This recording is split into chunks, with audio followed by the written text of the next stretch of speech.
It's been a wild, wacky, unhinged 20 or so hours for the Mariners, who've taken a pair of games from the Yankees in crazy fashion in that time. Let's talk about it here on the Locked On Mariners postgame show. Colby, hit it. You are Locked On Mariners, your daily Seattle Mariners podcast. Part of the Locked On Podcast Network, your team every day. What's up, everyone? Welcome to the Locked On Mariners postgame show, brought to you by Blue Nile. Make your moment sparkle with jewelry from BlueNile.com, and going on now is the Blue Nile anniversary sale. Save up to 40% on classic fine jewelry pieces and 25% on engagement ring settings. Shop stress-free and find your forever piece. Go to BlueNile.com today. It is Wednesday, August 10th, 2022, and thank you so much for making us your first listen after the game. We are free and available on all platforms, with new episodes dropping every single Monday through Friday. I am your host, Ty Gonzalez, joined as always by my co-host, Colby Patnode. We cover the Mariners over at InsideTheMariners.com for Fan Nation over on the Sports Illustrated Network. Be sure to follow the show on Twitter at @LO_Mariners. Follow Inside the Mariners at Inside Mariners. You can follow me at Dane Gonzalez, that's DANEGNZLZ, and Colby at CPAT11, that's CPAT11. Be sure to also check out our Patreon over at patreon.com/control the zone. We post 2 additional podcasts on there every single week. Again, that is patreon.com/control the zone. And if this is your first time joining us here on the Locked On Mariners podcast, welcome to the show. If you like what you hear, give us a follow or subscribe wherever you're listening to this. And if you're watching us on YouTube, hit the subscribe button, turn on the notification bell, and give this video a thumbs up. We greatly appreciate it. And unfortunately, because I ended up taking yesterday off, it's my fault, we missed our 1-year anniversary at Locked On. At least the 1-year anniversary of our first episode on Locked On Mariners, specifically talking about Colby and I here. One of us remembered. Yeah. So allow me to, I don't know, wish us a belated happy 1-year anniversary. Happy 1-year anniversary, Colby. That was yesterday, but okay. I'm acknowledging that you mentioned our anniversary. I stood you up. I'm so sorry. I'll make it up to you. Doubtful. The Mariners have certainly made it up to us a little bit here over the last 20 or so hours. Some wild, off-the-wall, completely unhinged wins by this team. We're going to talk about that 13-inning affair later on in the show, because we have to. I mean, that game was insane. This game was also pretty crazy. Definitely not as absurd as last night's game. I don't think anything could match that.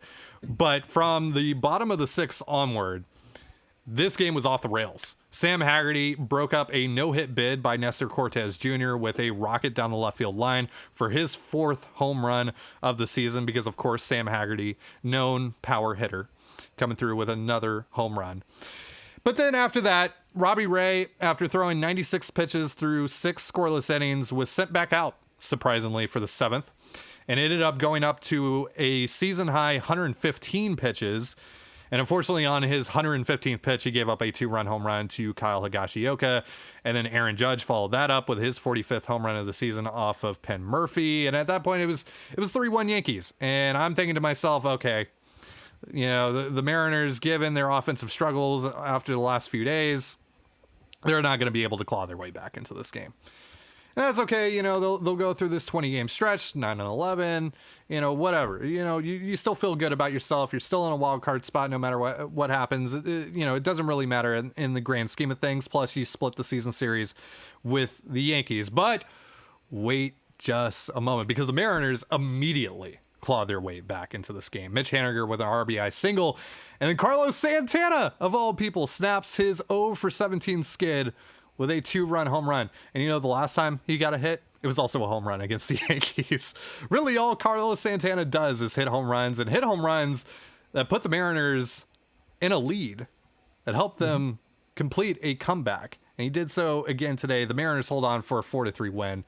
Colby, where do you even want to start with this? This game was just nuts. Right. We can start with your lack of faith, because I knew the Mariners were going to win immediately. Silly me, of course. Yes.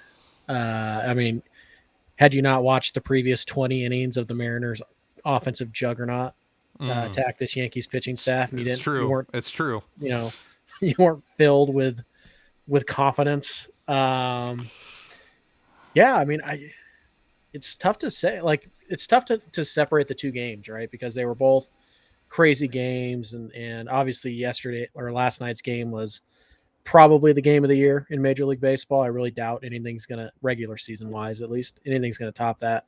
But I think it's fair to give some love and start things off by talking about how awesome the bullpen was, because they were, I mean, just elite, and everybody who came out of the pen. I think the only hit the Mariners bullpen gave up in the last 2 days was the Penn Murphy home run that he gave to Aaron Judge. So the bullpen was electric. They got strikeouts. They got big outs. They were so good. They only faced 2 guys and got out of the inning twice in back-to-back innings. So, like, Mariners bullpen was electric. It was everything you wanted it to be. It was everything you needed it to be. And, back-to-back nights, they nurse a 1-run lead. Last night, they do it by covering 5 innings. Today, they do it by covering 2 and 2/3. So a little bit easier job tonight, but still going up against that team to just kind of dominate, shut the door, never let them back in. It was something that should be appreciated, and is a big part of the reason why the Seattle Mariners continue to be so good in one-run games. It's carried over from last year. They're leading the all of baseball in 1-run victories this year. There's a reason for that. It's because of the bullpen. Winning all these games by 1 run isn't sustainable. Yes, it is. Yes, it is. Apparently so. At least with this Mariners team, right? Right now, they are currently on pace to lead the league in 1-run wins for 2 consecutive years. The last time that was done was in the late 80s by the Cincinnati Reds. Hey, another connection between the Mariners and the Reds. Who could have guessed? There you go. Yeah, I also think they're 5 up on the second place team, which is the Blue Jays. So, yeah, it's winning 1-run games. Yes, there is some luck involved, but to do it in back-to-back years, that's no longer luck. That's a skill that the Mariners have, and part of their skill, it's the bullpen. And also, I think it's worth noting that, kind of by contrasting last night's game, the Mariners don't beat themselves. You have to beat the Seattle Mariners. You can do it, but they're not going to make, terrible errors at the worst opportunity. They're not going to make base running blunder after base running blunder. You have to beat them. They are not likely going to beat themselves. And so, it kind of goes hand in hand with the bullpen. And that's how a team that is not nearly as talented as like the upper echelon of Major League Baseball teams are right now. That's how they win so many 1-run games, because you have to beat them. They're not going to beat themselves. Yeah. And a little bit of it is a perfect storm, right? The offense hasn't been particularly great over the last couple of years, and their bullpen has been elite, right? So that those two things in combination might end up leading to, a lot of 1-run games, and by virtue, a lot of 1-run wins. So let's talk more about this win in just a moment. I want to ask you about the decision to leave Ray in this game despite his high pitch count in just a moment. But real quick, a reminder, this episode of Locked On Mariners is brought to you by a liver health formula. Did you know the key to sustainable weight loss is through your liver? The liver is the body's metabolic furnace. It's responsible for flushing out harmful toxins and igniting your fat-burning metabolism. But thanks to modern diets rich in unhealthy processed food and constant exposure to thousands of man-made and environmental toxins, most of us have overworked livers. But now it's easy to rejuvenate your liver health and reignite your metabolism thanks to Liver Health Formula by Pure Health Research. Liver Health Formula contains 8 liver-boosting super nutrients like turmeric, beet, and artichoke extract, all of which work together to wake up a sluggish liver and turn it into a toxin-flushing and fat-burning machine. No more bloated belly, no more uncomfortable digestion, no more feeling tired and low on energy all the time, and best of all, Liver Health Formula makes it easier to maintain a healthy body weight long term. As a listener of our show, you can try Liver Health Formula risk-free today and get a free bottle of Curb Fit with your order. CurbFit is a safe and all-natural appetite suppressant, making it easy to say no to naughty foods. This makes it the perfect complement to liver health formula. Go to getliverhelp.com/MLB to learn more. Again, that's getliverhelp.com/MLB to try liver health formula completely risk-free and claim your free bottle of CurbFit with your order. Go to getliverhelp.com/MLB now to get started. You're listening to the Locked On Mariners post-game show. Thank you again for making us your first listen after the game. So, as I mentioned earlier, Robbie Ray went a season-high 115 pitches in this game. And in the seventh, when he was sent back out after throwing 96 through 6 scoreless innings, he ended up walking Isaiah Kiner-Falefa after getting a quick first out. And I thought at that point it would be time to yank him out of this game. Scott Service ended up letting Ray go after Kyle Higashioka, and it did not work out very well as Higashioka hit a 2-run home run off of Ray to deep center field. What did you think about the decision to leave Ray in this game? Of course, Service let Castillo go last night to finish off the 8th inning at 109 pitches. Pretty much was trying to do the same thing here with Ray, just didn't work out this time. Do you like the move? Do you like the aggressiveness? Do you think, because of course the bullpen a little bit tired after last night. Did you want to see them go into the bullpen? Did you like that Service kept with Ray there, one of his best starters against one of the best teams in baseball? What did you think about it? Yeah, I think I understand why Scott did it. I mean, Higashioka is not a guy who is like a thunderous hitter, right? That's not what he's known for. He's much more of a defender. Although I think he hit a home run against the Mariners last week too. So against Castillo, yeah, yeah, it was the one that sent Castillo out of the game. So yeah,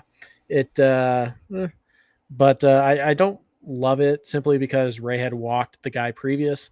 Ray had 5 walks today, very uncharacteristic of him. Granted, a couple of them were to Judge, and he was being hyper careful, but I didn't think Ray was dominating the way that Castillo was last night. It felt like Ray was really managing his way through this lineup, and he had the plus slider today. It was very good to see, and it was kind of a mix. It was a lot of 2-seamers and slider instead of the fastball slider. And he got some ground balls. He did get his fair share of strikeouts, mostly on the slider, but I didn't really get the sense that Ray was 100% just in terms of stuff. He struggled to throw strikes. Like you see, walked 5 guys. He really didn't start to find the strikeout pitch until later in the outing. And he had just walked, Kiner-Falefa. So all those things together, it felt like it was time. You had Murphy ready to go. Murphy against a couple righties before Aaron Judge comes up. That's the matchup I would have liked. My guess is that was going to be his last hitter regardless.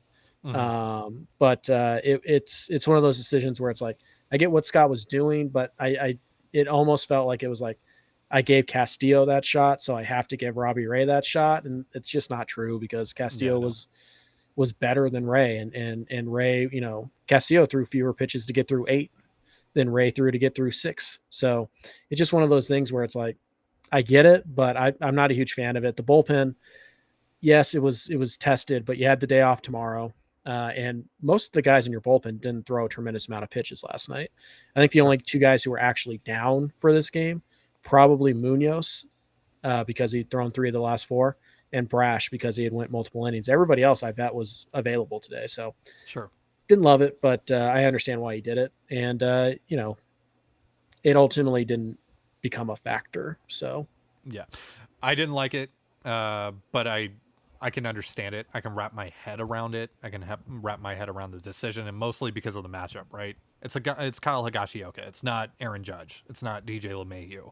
It's not, Josh Donaldson, right? So even though that he did walk Kiner-Falefa on the previous batter, I can understand why Service maybe got a little aggressive there and wanted to trust his guy.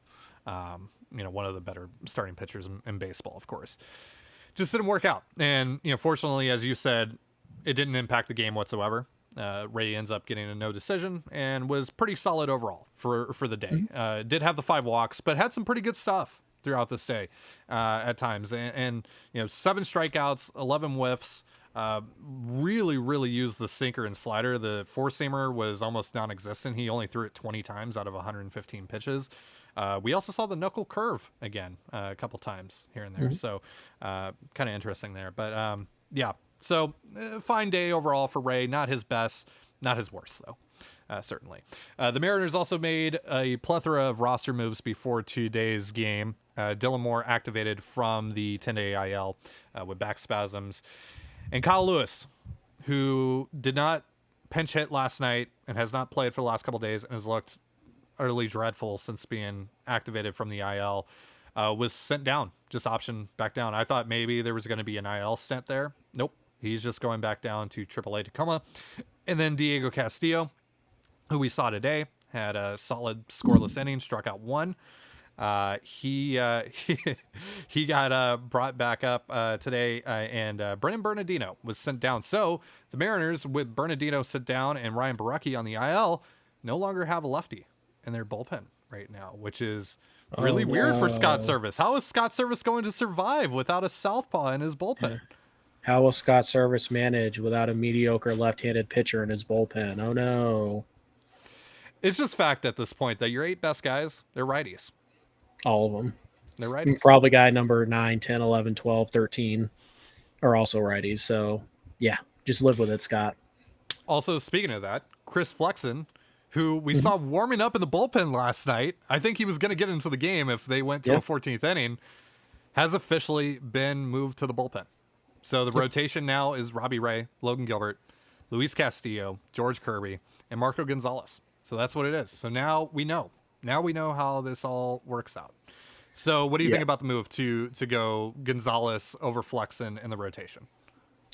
I think that's more about who plays up in the bullpen, because I feel like, to me, Flexon, Marco, they're both equally likely to blow up, implode. And so it comes down to like who actually could help us in the bullpen. And I think Flexon's more equipped to do that. Just, a little more velocity, a little more varied stuff, better stuff in general. And then also I do think there's a factor in there that Marco is the guy. He's the leader of the rotation, so to speak. And so I do think that played a factor for the Mariners. It's worth noting that Scott poo-pooed the idea of piggyback starts.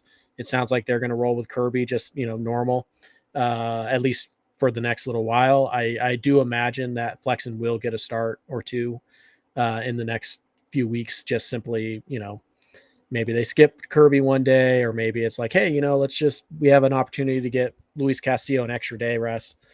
We like this matchup for Flexon. Let's do it. So I don't think Flexon's made his last start for the Mariners, but I do think it's interesting that Scott basically unprompted came out and said that we're not gonna piggyback Kirby. We're not gonna do any of that stuff. So it's nice to have Flexon as your 6, and I think he can help out of the bullpen. It might take a little while for him to get used to that. It's not something he's familiar with, but it's something that he's gonna have to learn pretty quick. And I think Scott makes it a point to get him in the ball game on Friday. Regardless of situation, almost. I think he really wants to get Chris back out there. Interested to see how his velocity plays up out of the bullpen. If at all. It's happening, Colby. Chris Flexon's transformation into Colin McHugh is almost complete. Colin McHugh only throw like 94? I mean, technically Flexon throws like 94. So I'm saying, there's no guarantee his stuff plays up. Yeah, I'm just kind of interested because there's been times in games where he's gone up to like 95. I think he even touched 96 a couple times at some points. So maybe if he's ramped up a little more, maybe we see 96 more consistently out of him, or at least 95 more consistently out of him. But we'll see. But again, just elite long reliever Chris Flexon. It's happening. Get ready, folks. It's happening. All right, so let's talk about last night's game. It was absolutely absurd. I want to talk about Luis Castillo. I want to talk about extras. We're going to talk about all that in just a moment. But real quick, a reminder, this episode of Locked On Mariners is brought to you by BlueNile.com. Whether you're ready to pop the question or you're celebrating a milestone moment, find jewelry as unique as the person you love with the modern convenience of online shopping at BlueNile.com. Blue Nile has simple online tools that let you choose the diamond shape, size, and clarity, as well as setting style. Blue Nile's bench jewelers will then handcraft their perfect engagement ring, and each ring will be a one-of-a-kind. Looking for fine jewelry jewelry but having trouble choosing? Blue Nile has jewelry experts on hand 24/7, available via phone or chat to help you find a memorable gift at every budget.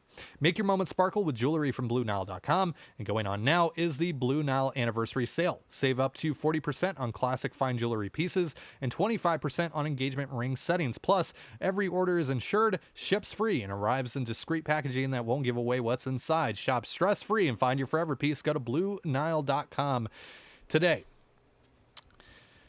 First off, before we get into last night's game, I just want to say how impressed I am with the Mariners fan base. Selling out T-Mobile Park for a Wednesday matinee? That's insane. 43,000 plus at T-Mobile Park today. That was nuts. After selling out last night as well, or at least getting close to a sellout last night on a random Tuesday night. And all the fans staying there for that 4+ hour slog. Because this was not a pretty game. This was not a pretty game whatsoever.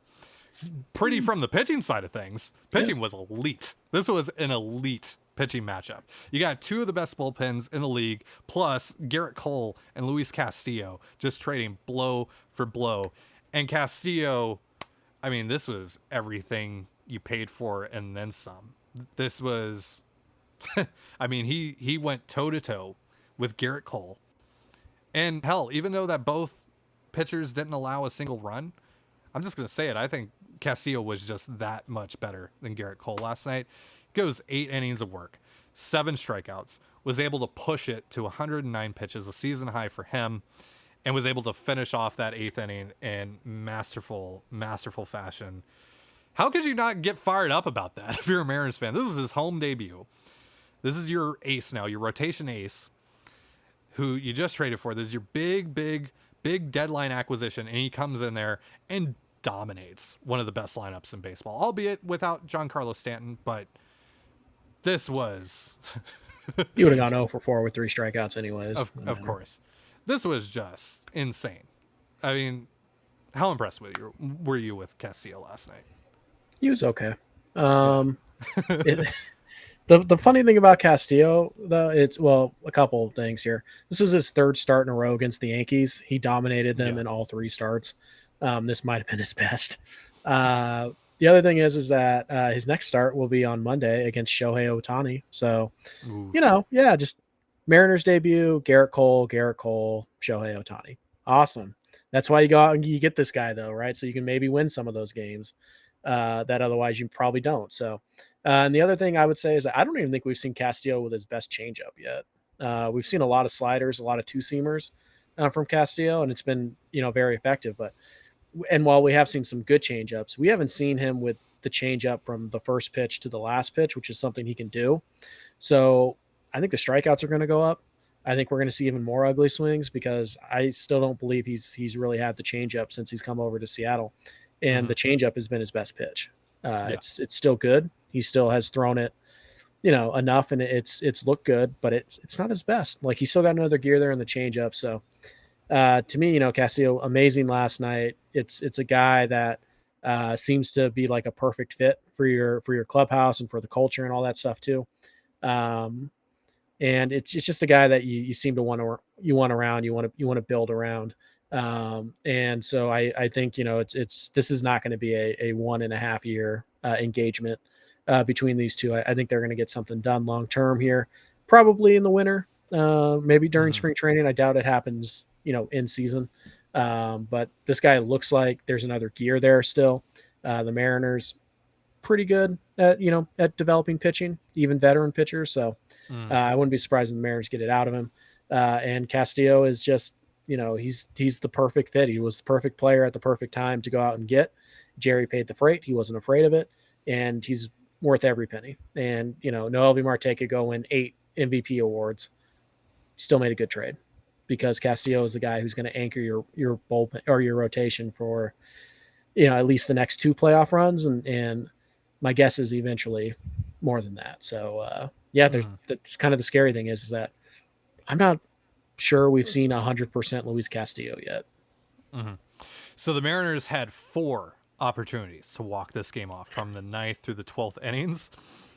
and they whiffed every single time. They got down on hands and knees and begged the Yankees to beat them. Begged them to beat them. Please, please beat us. We don't want to win this game. We do not want to win this game whatsoever. That's at least what the offense said. But the bullpen said, no, guys, no, listen, we are winning this game. You are going to win this game. You are going to score a run for us. We are going to continually shut down the Yankees inning by inning until you score a run for us, because we deserve to win this game. Pick up the slack, guys. And they finally did. Luis Castillo, with of all people, with a walk-off single in what is likely going to be one of his last games in a Mariners uniform, if I had to guess. Probably. Probably. But I mean, he's going to go ham in Texas. Just you watch. If that marks the end of the Luis Castillo era in Seattle, hell of a way to go out, buddy. Hell of a way to go out.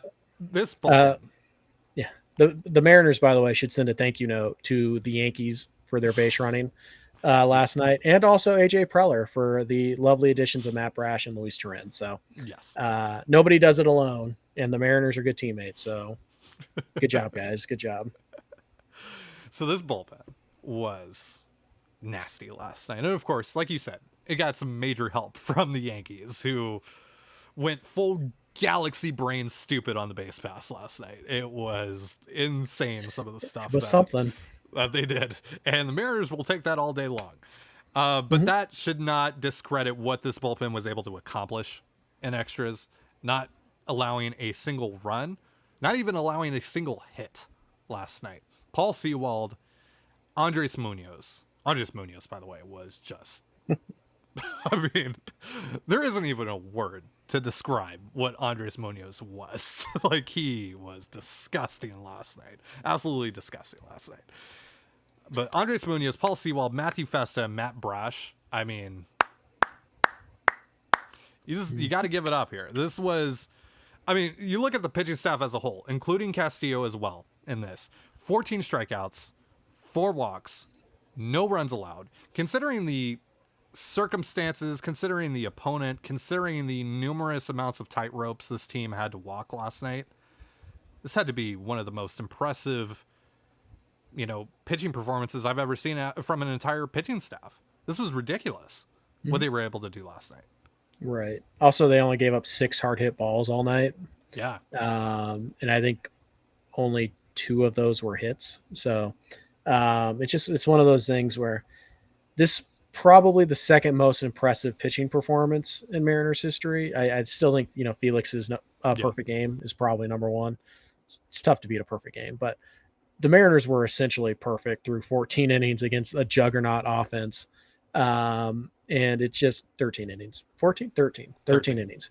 So yeah, it's just one of those things where first of all, it's like applause for Andres Munoz, who not only made Shohei Ohtani look incompetent at the plate a couple times this weekend, he did it again to Aaron Judge last night, which is, incredibly impressive. So Munoz is he's one of the 5-6 best relievers in baseball right now. It's insane what he's doing. Yeah. But yeah, you hate Matt Festa, and yet he was out there in big situations getting outs like a boss that he is. It's crazy that Matt Festa is probably like the 6th inning guy if you're going by traditional roles. And, isn't he running like a K per 9 of 15 right 15, now or something like that. Yeah. That's the guy you're going to in the 6th. Penn Murphy is the worst reliever in your bullpen right now. Really? Penn Murphy? Yes. Penn Murphy is probably the worst guy. Penn Murphy, who at one point this season was arguably your best reliever. Yeah.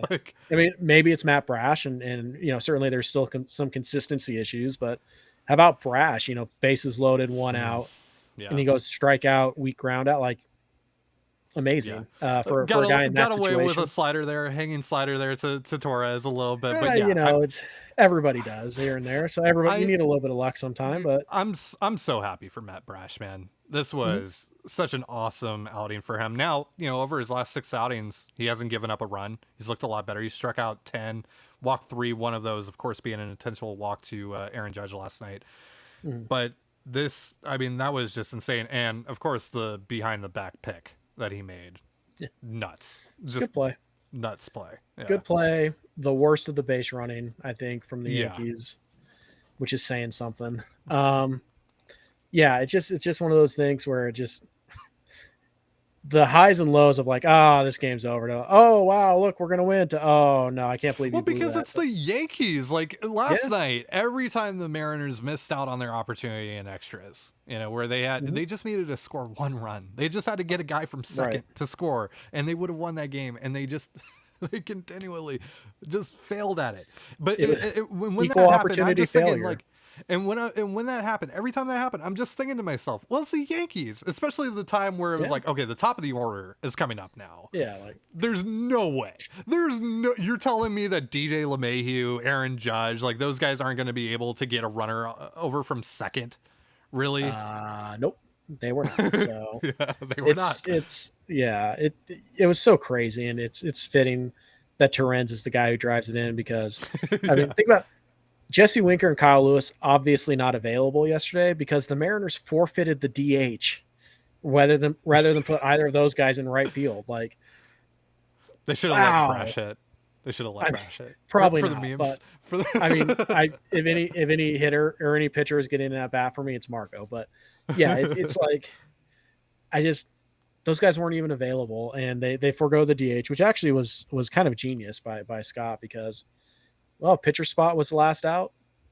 Pitchers don't have to be the ghost runner, so I guess we have to use the previous batter slot, which happens to be Sam Haggerty. Oh, our fastest guy. What? Yeah. Like, so that ended up working. It didn't end up making a difference. Did Haggerty score, or was that the inning before? No, that they was all the kind of inning run before. together. I believe. Yeah, was I Haggerty the one that scored the winning run? I forget, but yeah, it had to have been the inning before. So yeah, it's one of those things where it's like, if Torrens doesn't get that hit or he grounds into a double play or whatever, it's like, that pitcher spot comes up again. There is a pitcher who's going to get an at bat because Kyle Lewis clearly can't play, and neither can Jesse Winker right now. So, it's just crazy. Torrens comes up when he needs it. Luis Torrens was one of your best hitters in this series, oddly, or in the last like 3 or 4 days. So that's kind of weird. And also, like, how about the weirdness of Sam Haggerty getting intentionally walked twice? Just like we all drew up would happen. I mean, as you saw today, you don't want I'm to risk it with Sam Haggerty. I'm not saying the Yankees were wrong. I'm just saying. I mean, imagine telling somebody that Sam Haggerty would be walked intentionally because he was the biggest threat in the Mariners lineup. Like, okay, it's so yeah. Last night's game just insane, and it's good, by the way, too, for the Mariners to win last night, be like emotionally just drained, come out, get shut down for 5 innings here today, just look kind of lifeless. But Robbie Ray kept him in the game long enough that they believed they could win. And then, Haggerty hits the big home run. It's like, oh, awesome. Now the Yankees are going to kind of shrivel up and die. Nope. Yankees come charging back. And do the Mariners go, oh, well, we just have nothing left in the tank? No. They battle back. They win this game. Now they head into an off day, having survived the toughest part of their schedule left, going 10-10. By the way, going 6-5, I believe, without Julio Rodriguez in that 10-10, including going 4-2 against the Yankees without Julio Rodriguez. Pretty impressive. We'll see what happens here. There's Jesse Winker's back. Is that going to require an IL stint? Scott said that Julio will be back on Friday. We'll see. Wrists are a little iffy, but that's going to be another roster move there. And maybe that's just Julio Kelnick. Active roster, Winker to IL. That's totally possible, but yeah. We'll see. Santana is a guy who's kind of on the hot seat, and he hits a big home run today. Ken Giles is coming back pretty soon. Do you want to send down Brash? Because that's kind of feels like that's the guy, right? I mean, who else do they send down? So the Mariners still have a lot of things to figure out. I'll just say this real quick. There isn't a reliever on this roster right now that I would send down for Ken Giles. Chris Flexon. But yeah, it's one of those things where the Mariners still have questions. They still have things to figure out. The offense is still not good enough. They still have to try and find a way to, maximize their roster. But they head into an off day, having beaten the Yankees in their second consecutive series. They have a shot to, head into tomorrow's travel day in sole possession of first place in the wild card standings, at least. And they get to play the Texas Rangers for 3, who they've handled quite well. It'll be 3 extremely close games because that's what the Mariners do. But you can start to kind of see the other side of this, tough stretch, and they survived, and they did it without Julio, and I mean, what more is there to say? It's impressive what the Mariners do. They're grinders. They just keep on grinding. Well, that's going to do it for our show. Thank you so much for joining us here on the Locked On Mariners podcast. For Colby Patnode, I'm Ty Gonzalez. Be sure to give us a follow on Twitter at LO_Mariners. You can follow Inside the Mariners at Inside Mariners. You can follow me at Dane Gonzalez, that's DANEGNZLZ, and Colby at CPAT11, that's CPAT11. You can also find all that stuff in the description of this episode, whether you're watching or listening to it. Thank you again for making us your first listen after the game. Now make your second listen the Locked On MLB podcast. MLB expert Paul Francis Sullivan brings humor, passion, and unique perspective on every team and the biggest stories around the league. Follow the #1 daily league-wide podcast, Locked On MLB, on the Odyssey app, YouTube, and wherever you get your podcasts, just like us. And with that, have yourself a beautiful baseball day, and we'll see you tomorrow. Go M's. Peace.